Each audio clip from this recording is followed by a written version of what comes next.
fruits are developed from ovary of a flower.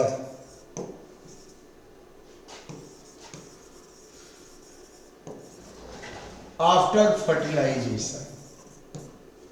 After fertilization.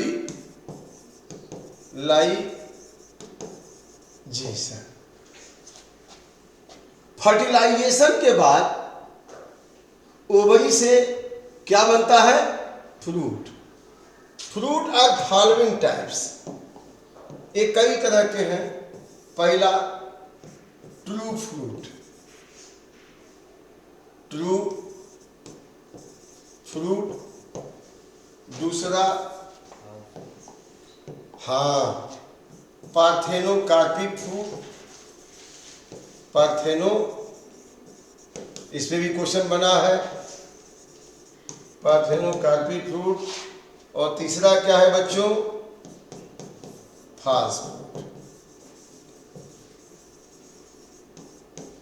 False fruit.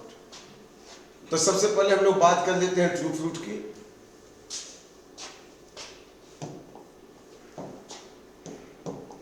True fruit.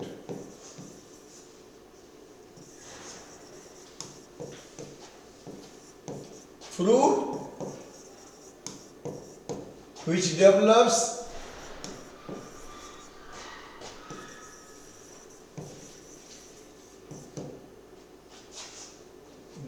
from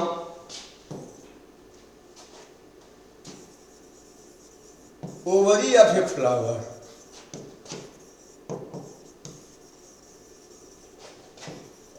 After fertilization. Fertilize ovary fruit में बदल गया.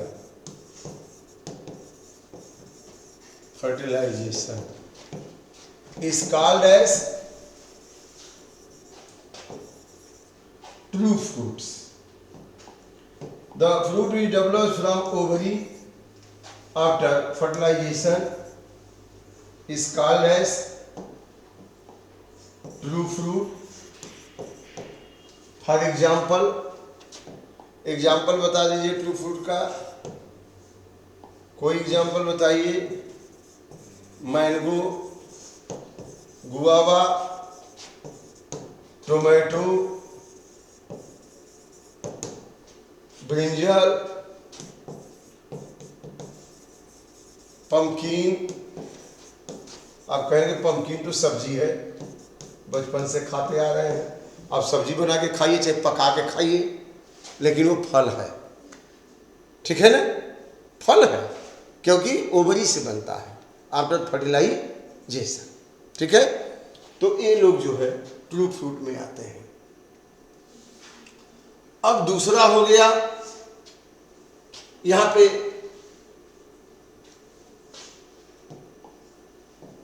True fruit में mango का अगर देखें, mango का देखें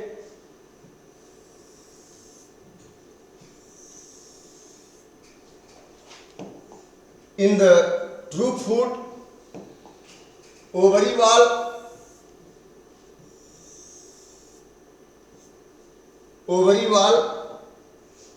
form 3 layers. Ovary wall form 3 layers. 3 layer बन जाते हैं ओवरी वॉल में.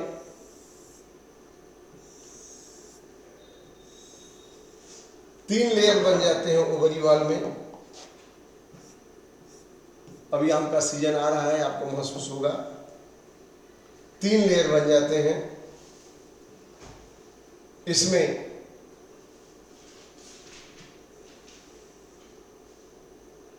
Epicarp,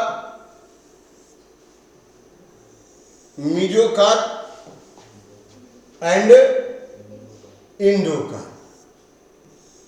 epicarp, mesocarp and endocarp.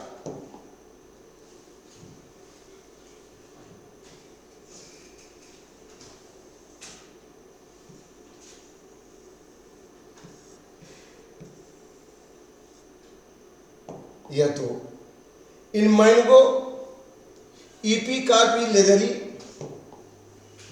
In mango EP carp is leathery, mesocarp is succulent, mesocarp is succulent, जिसको आप खाते हैं बड़े चाव से, सकुलेंट होता है इडबुल, मीजोकार्प इज सकुलेंट इडबुल, इडबुल माने खाने वाला पार्ट, इसी को खाते हैं। ईपीकार्प भी खाते हैं क्या? नहीं खाते हैं। अचार बनाते हैं तो ईपीकार्प भी खा जाते हैं, है ना? पिकल बनाते हैं तो, लेकिन पके हुए आम का ईपीकार्प नहीं खाते हैं, उसको हटा देते हैं। जस्ट ईपीकार्प को हटाते हैं तो उसके नीचे कौन सा लेयर आता है बच्चों? मीजोकार्प। बिल्कुल सकुलेंट फ्रूटी हो जाता है, एकदम बिल्कुल सकुलेंट हो जाता है, इडबुल हो जाता है। यह पूरी लेयर ईपीकार्प हो गई है, बाहर पूरी ईपीकार्प हो गई। और ये खाए जाने वाला पार्ट कौन सा हो गया बेटा? मीजोकार्प। और इसके अंदर जो हार्ड वाला पार्ट है जिसमें सीड रहता है, एंडोकार्प। तो लिख लीजिए mesocarp edible, endocarp is hard and protect the seed. Endocarp is hard and protect the seed. और इसके अंदर क्या होता है? इसके अंदर क्या होता है? व्हाइट कलर का कुछ होता है? नहीं, वही सीड होता है जो बचता है। खाने के बाद रख दीजिए, गुठली सूख जाती है तो आवाज करता है नहीं लाने पर, वही सीड है। इसी से नया पौधा पर देखो प्रकृति ने कितना बढ़िया व्यवस्था दी है कि आम बनाया, आम के सीड को हार्ड कवरिंग से कवर किया, उसके ऊपर में एकदम जूसी सकुलेंट दे दिया कि लोग आए इसको खाएं और दूर दूर तक लेकर के इसको फैलाएं। खा करके दूर भाई बढ़िया तब तो खरीद के ले जाएंगे ना, और ले जाकर के फिर सीड को लगा देंगे, तो किसका फायदा हुआ? आम का ही तो फायदा हुआ ना। ढेर सारे आम के पौधे बन जाएंगे। तीता होता, कड़वा होता तो कौन खरीद के ले जाता? कोई नहीं ले जाता। तो यह अपने डिस्पर्सल के लिए बनाया है कि ईपीकार्प, मीजोकार्प, एंडोकार्प, और इसके अंदर में ये हो गया सीड। यह मैंगो। तो खाए जाने वाला कौन सा पार्ट है बेटा इसमें? इडबुल पार्ट इसका है मीजोकार्प। मीजोकार्प इडबुल। समझ में आ गया? कोकोनट में क्या खाएंगे? ईपीकार्प नहीं खा सकते। क्यों नहीं खा सकते? एकदम वो बाहर होता है, एकदम वो कहाँ होता है? बाहर होता है। वो कैसा होता है? बिल्कुल स्मूथ, जो बाहर से प्रोटेक्ट किए हुए इसे बाहर से। यह क्या हो गया? ईपीकार्प। और इसके अंदर में यहां जो होता है, एकदम अंदर में यहां जो होता है, यह इंडोकार्प है। और इसके अंदर में यहां धागे जैसे होता है, देखा है? धागे संरचना, खूब धागे होते हैं कि नहीं होते हैं? खूब धागेदार संरचना होती है। ये निकालते हैं, नारियल छीलते हैं तो जिसकी रस्सियां बनाते हैं आप, ऐसे होता है कि नहीं? ये धागे वाली संरचना एकदम, इसी की रस्सी बनाई जाती है, चटाइयां बनाई जाती है। ये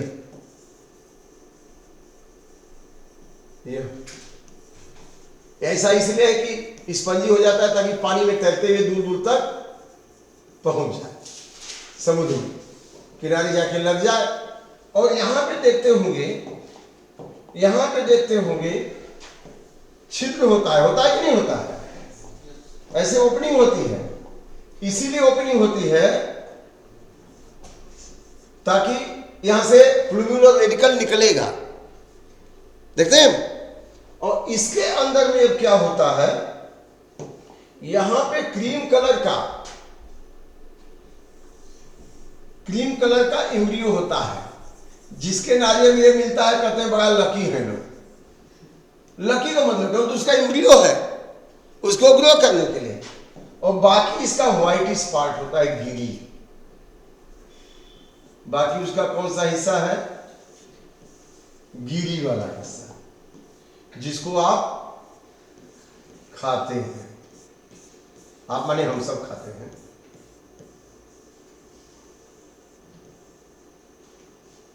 गिरी।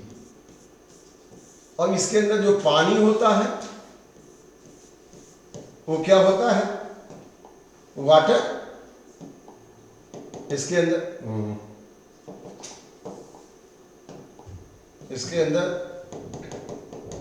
वाटर होता है। और यह जो है बताया था हमने कि इम्ब्रियो होता है। किसी में क्रीम कलर का इम्ब्रियो ऐसे दिख जाता है, यह एक जर्मिनेट करके पौधा बनाता है। तो एक छेद से प्लूमेल निकलेगा, एक से रेडिकल निकलेगा। अब इनकी जरा देखते हैं। ये ईपी कार्प हो गया। In coconut epicarp smooth. Coconut में मीजो कार्प नहीं खा सकते, नॉन ईटेबल, रस्सियों के बनाने में काम आता है। इंडो कार्प हार्ड होता है, देखते हैं कितना मेहनत से टूटता है ना। फोड़ते हैं उसको बड़ा मेहनत से, तब नारियल निकलता है।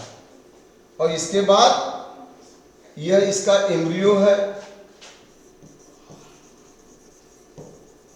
एम्ब्रियो। और इसके बाद यहां इसका यह क्या है? Solid endosperm, solid endosperm. और इसके अंदर में जो है यह लिक्विड एंडोस्पर्म है। इसके अंदर में यह है लिक्विड एंडोस्पर्म। तो सॉलिड लिक्विड एंडोस्पर्म को न्यूक्लियर एंडोस्पर्म कहेंगे, सेलुलर है न्यूक्लियर एंडोस्पर्म। और सॉलिड वाले को क्या कहेंगे? सेलुलर। और इसको न्यूक्लियर एंडोस्पर्म कहेंगे। तो ये हो गया एलियस ऑफ क्या? Coconut. LS of coconut, longitudinal section of coconut. हो गया, समझ में आ गया। अब इसके बाद हम लोग बात करते हैं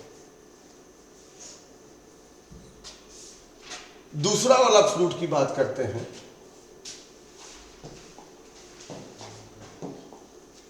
दूसरे वाले फ्रूट में कौन सा फ्रूट होगा? Parthenocarpic fruit. Parthenocarpic fruit. The fruit which develops from ovary. Fruit which develops from ovary. Fruit which develops from ovary without fertilization. Without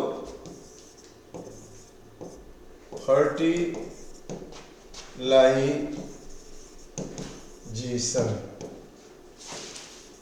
called as parthenocarpic fruit. Parthenocarpic fruit. अच्छा, fertilisation नहीं होगा तो fruit seedless होगा, कैसा होगा? It is seedless. इसमें seed नहीं होगा। कोई एग्जाम्पल आपके पास है क्या? बनाना। बनाना बनाना आप खाते हैं, देखा है, यहाँ मिलता है बनाना।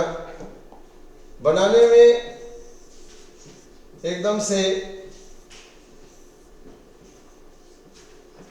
यह बनाना पूरी ओवरी फ्रूट में बदल गई, लेकिन फर्टिलाइजेशन नहीं हुआ है। तो इसीलिए इसको क्या कहते हैं? पार्थेनोकार्पिक। ये पार्थेनोजेनेसिस से डेवलप होता है।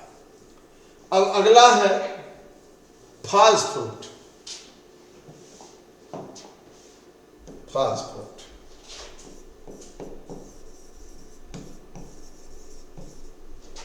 the fruit which develops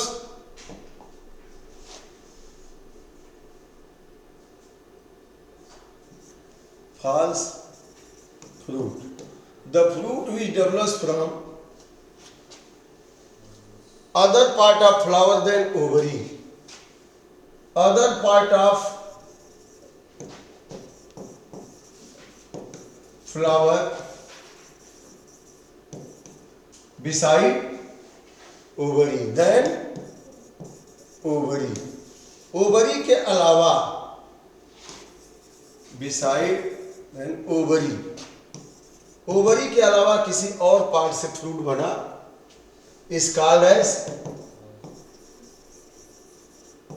false fruit. False fruit. For example apple, apple, strawberry, strawberry आपकी बुक में लिखा होगा, स्ट्रॉबेरी, ये सब फास्ट फूड है। कैसे फास्ट फूड है? ये इंफीरियर ओवरी से डेवलप होता है। इंफीरियर ओवरी का मतलब ये है कि इनका थैलेमस ना, जैसे एक फ्लावर है तो थैलेमस जो है यहाँ पे, ये थैलेमस है और इस थैलेमस के ऊपर में यह स्टिग्मा, स्टील और यह ओवरी आ गया, तो ये थैलेमस हो गया, सिंपल सा सुपीरियर ओवरी हो गया। लेकिन एक कंडीशन ये बनती है कि थैलेमस पूरा ही घेर लेता है। थैलेमस पूरा ही घेर लेता है, एकदम। किसको घेर लेता है? ओवरी को। ये पूरा पूरा ओवरी को एकदम घेर लिया थैलेमस, इसने ओवरी को एकदम घेर लिया, पूरा इंसर्किल कर लिया, ये पूरा थैलेमस। अब सेब के केस में यही होता है, thalamus enclose the ovary, become succulent and store nutrients, develop into fruit। यह पूरा थैलेमस इनका यहाँ पे ओवरी को घेरे हुए है, और यहाँ ये जो स्टाक है ऐसे स्टाक से लगा हुआ है यह थैलेमस। और इसके अंदर में यहाँ पे देखेंगे, जब सेब को काटते हैं तो ब्राउन कलर का ऐसे दिखाई देता है ऐसे, और इसी के अंदर में क्या होता है देखते हैं, छोटे छोटे छोटे छोटे क्या होते हैं? सीड होते हैं। देखते हैं होते हैं कि नहीं होते हैं? होते हैं सीड ऐसे। तो ओवरी के अंदर ये सीड हो गए, और इनका बाकी वाला हिस्सा जो होता है, कैलिक्स, करोला, सब ऐसे लगा होता है। ठीक है ना? समझ रहे कि नहीं? तो यह पूरा थैलेमस घेर लिया इनको, पूरा थैलेमस एक फ्रूटी हो गया। Thalamus becomes succulent, becomes succulent and edible as fruit। खाने लायक हो गया और बाकी यह ओवरी वाल बची केवल। यह क्या बची? ओवरी वाल। और इसके अंदर ये क्या बचा? सीड। इसके अंदर ये क्या बचा? सीड बचा। ठीक है बेटा। तो ये एप्पल है। किसका फ्रूट है? एप्पल का। ओके, तो ये हो गया एप्पल और स्ट्रॉबेरी फास्ट फ्रूट में आ गए। अब थोड़ी सी बात हम लोग सीड के बारे में फिर से आपके बुक में किया गया है कि सीड क्यों बनता है, इसका क्या महत्व है, वायबिलिटी क्या है सीड की, है ना। तो इसके बारे में लिख लीजिए। In the plant